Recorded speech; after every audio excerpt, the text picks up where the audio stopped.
I was just letting him fix this up. Yeah. Thank you. And then say my name, spell it first, all of that, check audio levels. All right.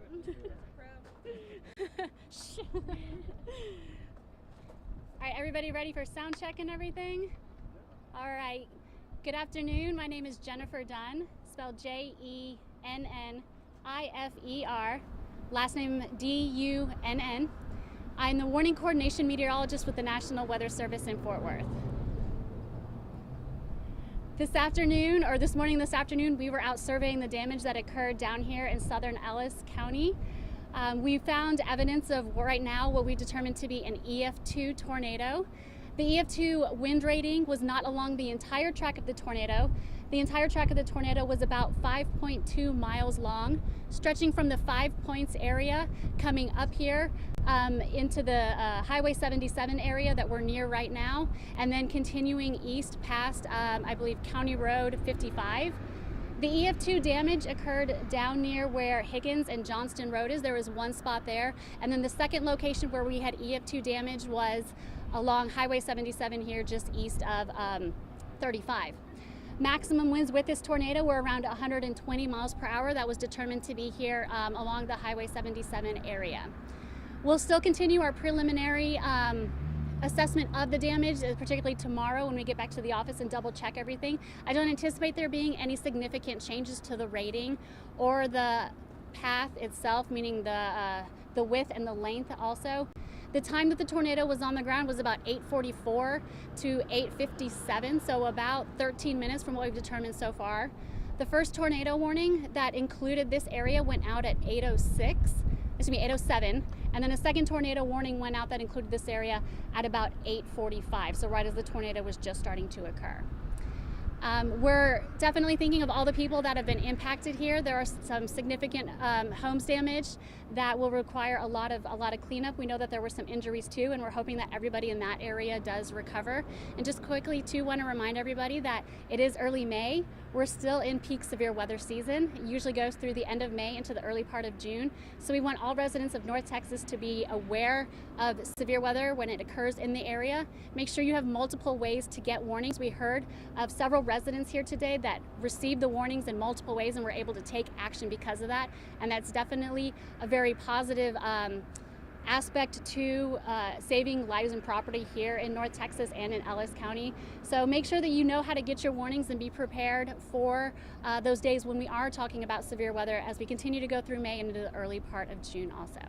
Jennifer, you said max sustained winds or what? How many miles per hour? Maximum sustained winds of 120 miles per hour. Jennifer, you had a lot going on yesterday all over the area. How does it make you feel when you're able to get a warning out about 45 minutes in advance to give people the... Almost 40 minutes in advance is amazing to have a warning out. It's a true testament to the reports that were coming in as we were tracking these supercellular and tornadic storms through the area.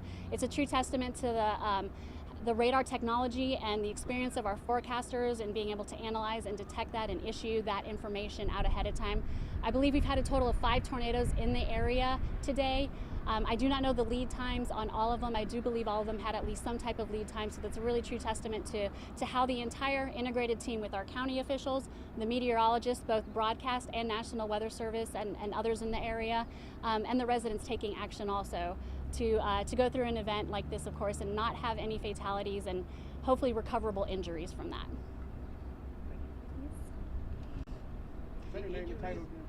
Title, Warning Coordination Meteorologist.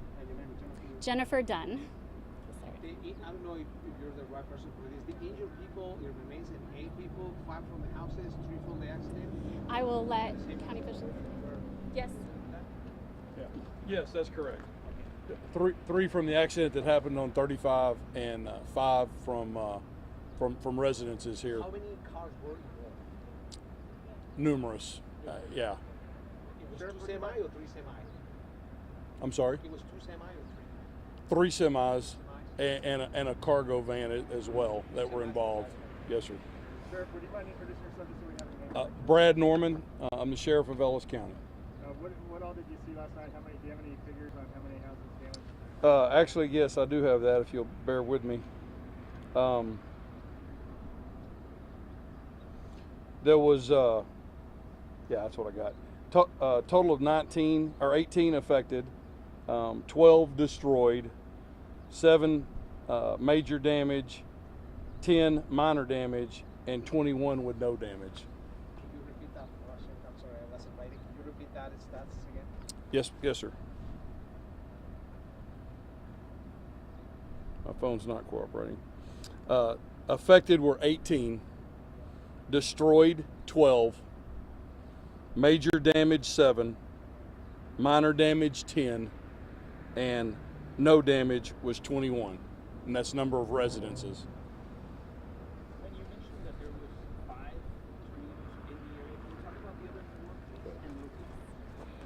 Yes, doing it as best I can from memories. I've had some contact with the office today. There was an EF0, I believe, in Granbury. That rating could be a little bit different, but I was at EF0 in Granbury. We also had a EF2 in the Blum area. That was the one that was in northern Hill County. We had another tornado touchdown that has an unknown rating at this time in the Grandview area. We were unable to find any damage at this time, but we have video and picture evidence of it. This one is the 4th one. And then we also had a brief EF0 touchdown in the Weston area, which, if I remember correctly, I think that's up in Collin County. So. Talk a little bit about, Go ahead. You have one? Those were all yesterday evening. Yes, I believe the first one at Granbury was a little after 6 o'clock. Any idea Yes, when the ma'am. residents are going to be able to come back, Sherry? I'm sorry? Any idea when the residents are going to be able to come back to the residents? Let me answer her question first, and then is it about weather or those tornadoes? what kind of, I was just going to ask about, talk a little bit about the heroism yesterday on 35 when all these first responders rushed to, I will. I'm sorry. So there's 2 questions. One is about the actions on 35, the heroism, and then the other is about residents. What was the question again? And the question is just, can you talk a little bit about the heroism on I-35 last night? We do know that we had several people that once the accident occurred and the crash was there, vehicles upside down on their sides and such as that. Several people came to their aid, and I know one was at least one was a retired firefighter that came to their aid. Another guy that we were told had a saw and starting to try to help saw some people out. Immediately, as soon as they got there to see that there was a need. So we definitely had a lot of activities that people went above and beyond to try to help their neighbor. What do you think about what you saw last night, Sheriff? I'm glad there was no more. Glad there was no loss of life. Absolutely. I think all the police, fire, sheriff's office, emergency management, everybody that came together, EMS did an outstanding job. We had people from all over the southern Dallas County area and all over Ellis County respond, and it was absolutely a great effort, and I think they did a fantastic job.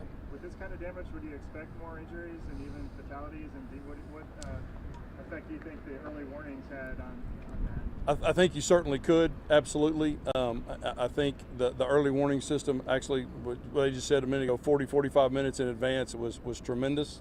And I think that certainly probably added to our lack of loss of life.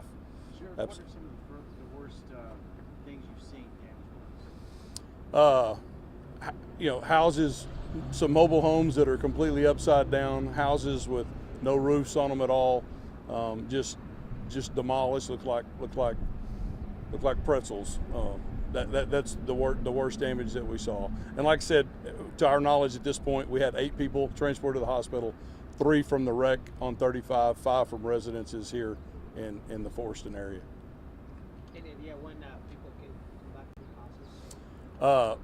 The goal right now, Encore and their people are in here trying to restore power. We're trying to get water restored to these areas. And Encore, they were hoping to get that done by the end of this evening or late tonight, but could go on all the way until in the morning. And 77 is not going to be opened up until it's safe for people to travel down that roadway. For the media also? Sorry? For the media, for us? That's correct. Yeah, with down power lines, it's not a safe place for anybody to be, unless you know what you're doing. Our Encore folks. Sheriff, it may have already already been asked, but do you know of any other? I know Texas Baptist Men are out here, but any other like efforts of helping neighbors that you know of that may be going on tonight? Yeah, I believe so. I know Red Cross, American Red Cross, has been out here. They sheltered several people, several families last night, and I'm sure that effort will continue. I know some of the local churches have offered their assistance as well, including the church the parking lot that we're in right now. How many injuries from the mess on 35? Sir? How many injuries from the incident on 35? Just 3 people that were sent to the hospital. There were people with some minor cuts and bruises and stuff. 3 went to the hospital. Do you know if they're still there, or said they were treated and released? Or? No, I don't know. I know one is still there. At least one. The one that was injured the most is still in the hospital. How serious are those injuries? I believe they're serious, but I don't have a status. Is that person from the accident or from the houses? Excuse me? That person is from the accident? From the accident. Yes. It was one of the truck drivers. Anything else we should know? Ladies? Anything else? No, just I think we're very thankful for our partnership with the Sheriff's Office, Office of Emergency Management, both here in the county and in the area, to be able to provide us as much information as they did to make the survey efforts easier today. And we hope that we don't have to do this again before the end of tornado season and severe weather season, but we just want everyone to continue to be ready and prepared and keep up with the warnings and take those actions as quickly as you can if additional severe thunderstorm warnings or tornadoes are issued for your area. So if you have anything. Just one last thing to wrap it up. My name is Samantha Pickett, Ellis County Emergency Management Coordinator, SAMANTHA PICKETT. As we are ending this response, we will be focusing more on the recovery aspect. We do have a disaster recovery relief set up with the United Way at West Ellis County, so if people are looking to help, they can visit that website and donate. So we do have several homes that were majorly impacted, that were uninsured, so they will need some assistance getting back up on their feet. We do have several volunteer organizations coming together, several pastors that are leading our long-term recovery efforts that will be helping out in this manner. So we appreciate everyone coming together, and to keep following our Twitter on for Ellis County, and we'll continue to post updates through there. Okay. United Way of Ellis County. West Ellis County. West Ellis County.